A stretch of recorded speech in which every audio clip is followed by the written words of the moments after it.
दोस्तों आदाब, सलाम, नमस्ते, सत श्री अकाल। मैं हूं आपका दोस्त और होस्ट सचिन खेडेकर। मैं स्वागत करता हूं आपका एक चमत्कारी कार्यक्रम में जिसका नाम है चमत्कार। एक ऐसा अनोखा कार्यक्रम जो नई नई जानकारियों के साथ आपका भरपूर मनोरंजन भी करेगा। आज हमारे साथ हैं वेस्ट जोन के 4 पार्टिसिपेंट्स। आइए मिलते हैं हमारे चारों पार्टिसिपेंट्स से। पार्टिसिपेंट ए। नमस्कार, मैं हूं राजीव, मैं पुणे से हूं और मैं अभी एक सॉफ्टवेयर फर्म के लिए काम करता हूं। Contestant B. Hi, I'm Chunmay Chang. I just finished my MSc in Biochemistry. Contestant C. नमस्कार, मेरा नाम प्रियेश है और मैं इंजीनियर हूँ। फिलहाल मैं ह्यूमन रिसोर्स डिपार्टमेंट में काम करता हूँ। Contestant D. मेरा नाम विवेक है और मैं मुंबई में काम कर रहा हूँ, एनालिस्ट जेपी मॉर्गन में। चारों पार्टिसिपेंट्स के परिचय के बाद चलिए मिलते हैं हमारे आज के मेहमान श्री अरविंद जी परांजपे से। अरविंद जी हमारे यहाँ इस कार्यक्रम में आयु का पुणे से आते हैं। अब कार्यक्रम के राउंड्स के बारे में मैं आपको बता दूं। हमारे 3 राउंड्स होंगे। पहला राउंड प्रयोगशाला राउंड, दूसरा राउंड प्रोफेसर गड़बड़कर राउंड, तीसरा राउंड बूझो तो जानो। आइए शुरू करते हैं पहला round.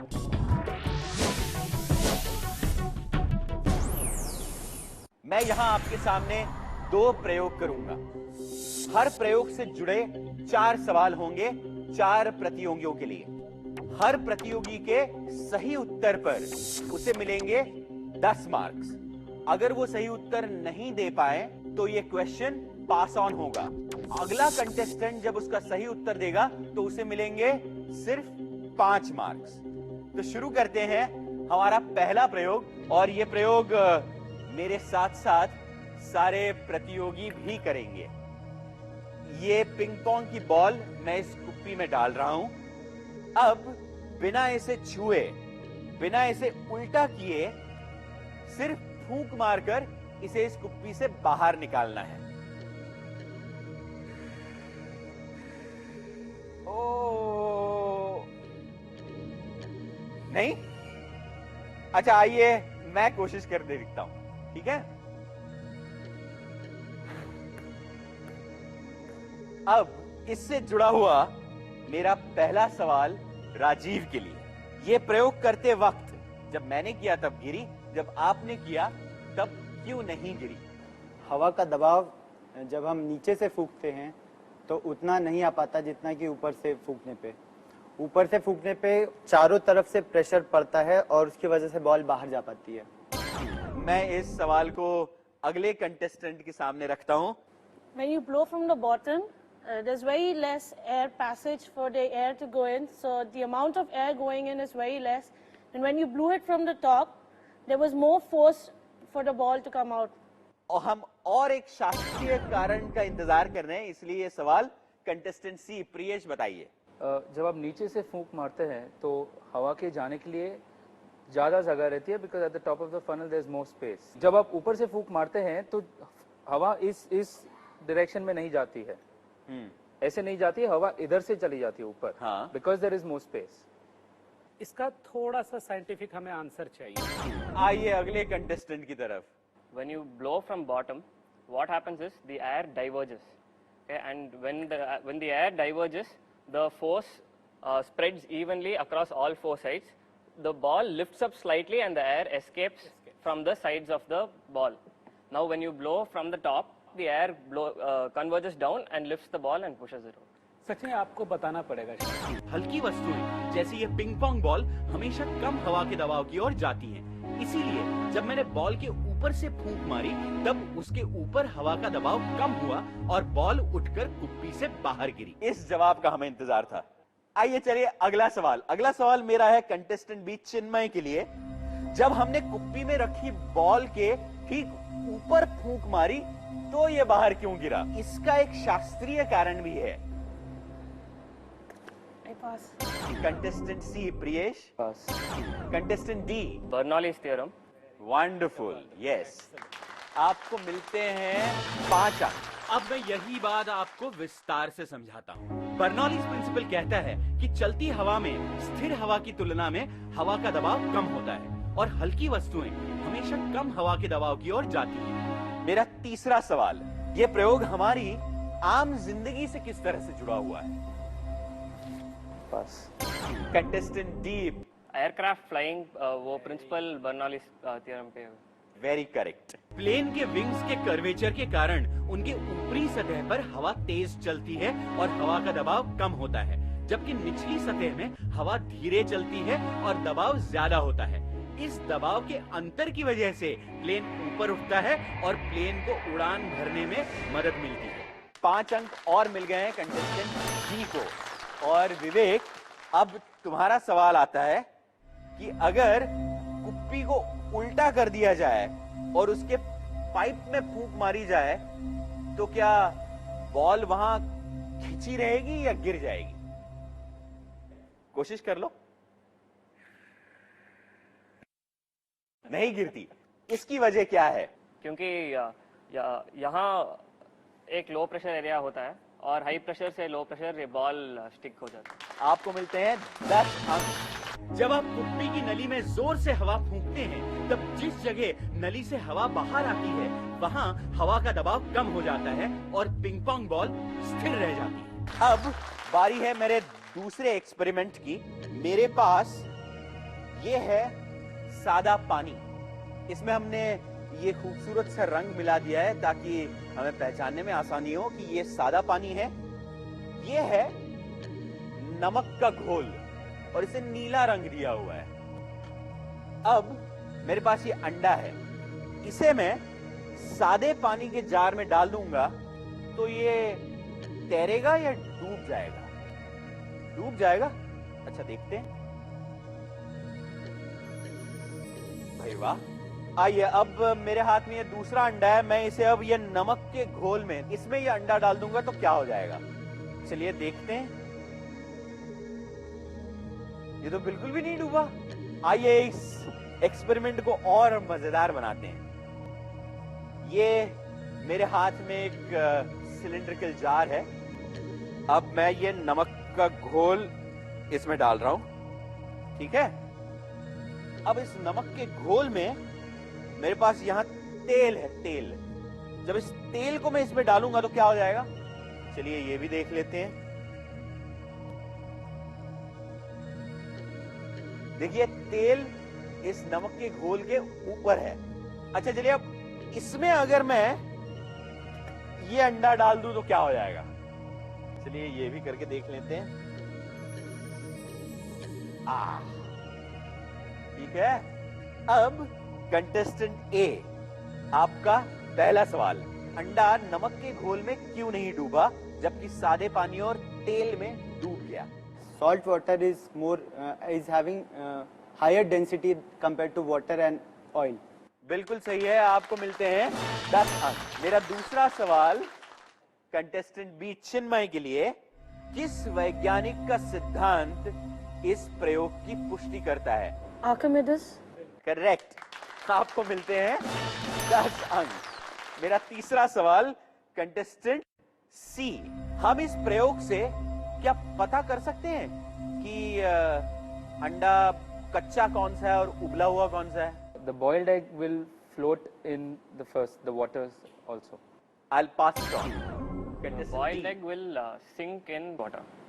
I'll pass it on to A. अंडे को उबालने के बाद उसके अंदर का डेंसिटी बढ़ जाता है कंपेयर टू सॉल्ट, बिकॉज वो सॉलिड कन्वर्ट हो जाता है, तो इसकी वजह से वो उसमें डूब जाएगा नमकीन पानी में। चलिए ठीक है, आपको मिलते हैं 5 अंक। मेरा चौथा सवाल है कंटेस्टेंट डी के लिए।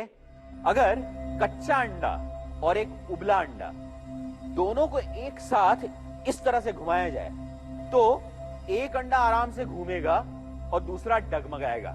क्या आप बता सकते हैं कि कच्चा कौन सा है और उबला कौन सा है? The boiled egg will rotate easily because it is heavier. कच्चे अंडे का क्या हो जाएगा? It will rotate initially and it will stop because it will not have enough momentum to push it to rotate it for longer. I think pass करना चाहिए। Contestant ए, मैं एक और बात के इंतजार में हूं। कच्चा अंडा जो होगा, क्योंकि उसके अंदर लिक्विड होगा, वो उसका मोशन अपने मतलब घुमाने के मोशन को अपोज करेगा। बिल्कुल। और इसकी वजह से आप डिटेक्ट कर सकते हैं कौन सा कच्चा है और कौन सा उबला हुआ है। बिल्कुल ठीक है, आपको फिर से मिलते हैं 5 अंक। जब आपका अंडा उबला हुआ है तो वो पूरा एक समान में है, तो उसका जो सेंटर ऑफ ग्रेविटी है जैसे वो एक इकट्ठा हो जाता है, और इसलिए आप अंडे को बड़ी आसानी से घुमा सकते हैं। एक अंडे में फ्लूइड है कि जिसे आप रोटेट कर रहे हो तो वो फ्लूइड ड्रैग करता है, अपनी जो रोटेशन को थोड़ा रेजिस्ट करता है, तो उससे जैसे आपने अंडे को घुमाया तो वो पीछे रहने की कोशिश करेगा और वो वॉबल होगा। तो इस राउंड के अंत में स्कोर्स हुए हैं contestant A 20 marks, contestant B 10 marks, contestant C 0 marks और कंटेस्टेंट डी 20 मार्क्स। दोस्तों मिलते हैं एक छोटे से ब्रेक के बाद, कहीं जाइएगा मत।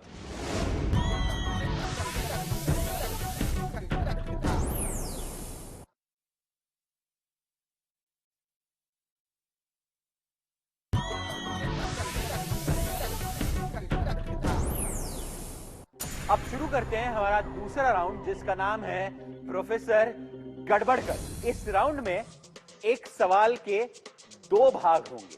पहला भाग होगा सही या गलत, उसके होंगे 10 मार्क्स, और दूसरा हिस्सा होगा सवाल का अगर सही है तो सही क्यों है, अगर गलत है तो गलत क्यों है, और उसके मिलेंगे 10 मार्क्स। और इस राउंड में सवाल पास ऑन नहीं होगा।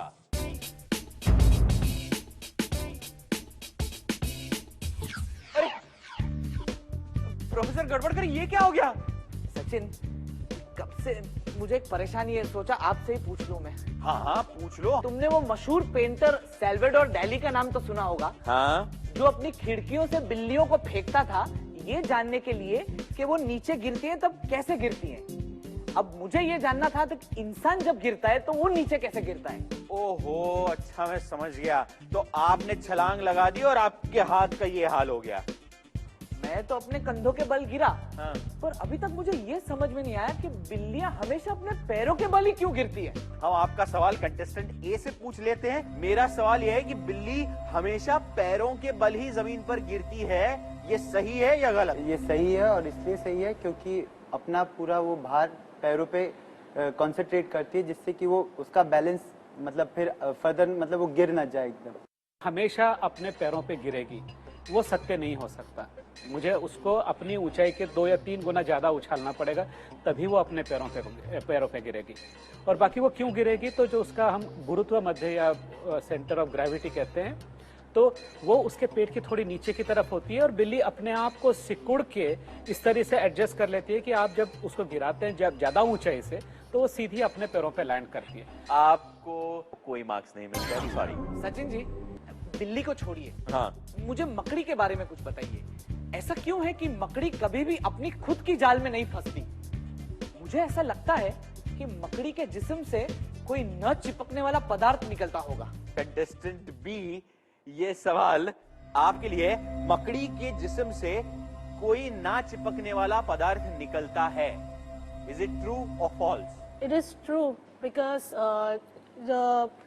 it has these tiny fibers, hair-like fibers on its feet that doesn't allow it to stick on its own net. नहीं, क्योंकि उसके जाल के सब भाग चिपचिपे नहीं होते हैं, और मकड़ी तो ये अच्छी तरह से जानती है। मकड़ी का जाला चक्करदार होता है, ये चमकदार तारों से चारों तरफ बंधा होता है। इन तारों में चिपचिपाहट नहीं होती है, जबकि चक्करदार जाला चिपचिपा होता है। आपको कोई मार्क्स नहीं मिलते, आई एम सॉरी। ओहो, बड़े मजेदार इंसान है आप प्रोफेसर गड़बड़कर। अब ये शीशे में क्या देख रहे हैं आप? वो क्या है ना सचिन कि मेरी दूर की नजर जो है बड़ी कमजोर है, हाँ, और नजदीक की ठीक है। हाँ।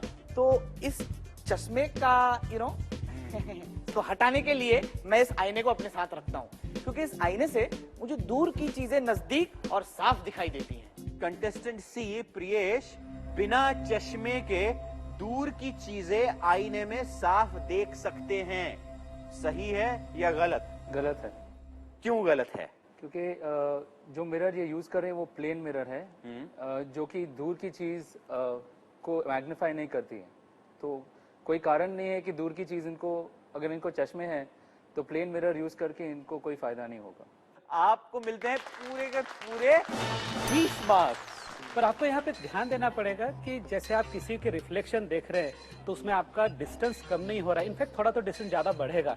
जैसे आपने मेरी तरफ देखा, मैंने आपकी तरफ देखा, और यदि मैं यहाँ पे मिरर रखता हूँ तो आपसे आने वाला प्रकाश मिरर पे आकर के मेरे आंखों पे आएगा प्रोफेसर, तो मुझे तो वो थोड़ा ज्यादा ही दूर नजर आएगा पास में पास आने के बजाय। सचिन, हाँ, काश ये मेरा चश्मा प्लास्टिक का होता तो मैं इसे जमीन पर गिरा सकता था। प्लास्टिक का?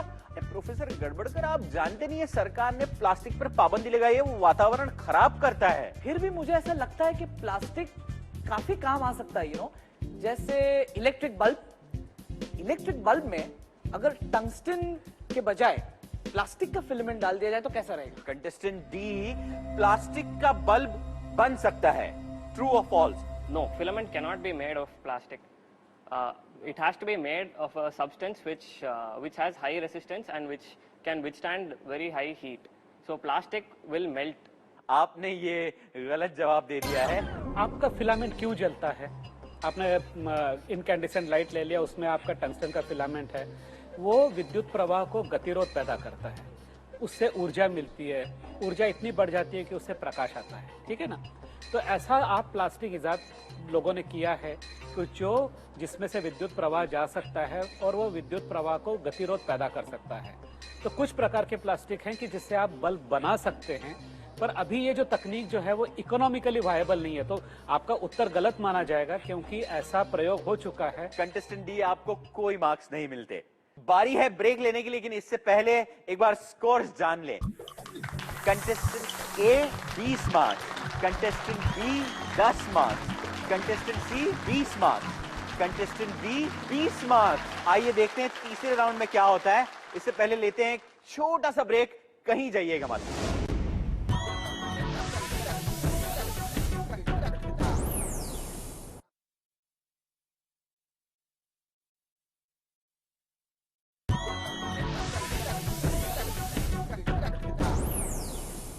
चलिए दोस्तों, शुरू करते हैं आज का तीसरा राउंड, बूझो तो जानो। ये एक बजर राउंड है। इसमें मैं आप सबसे 8 सवाल पूछूंगा। हर सही जवाब के लिए मिलेंगे 10 अंक, लेकिन हर गलत जवाब के लिए 5 अंक काट लिए जाएंगे, इसलिए सावधान।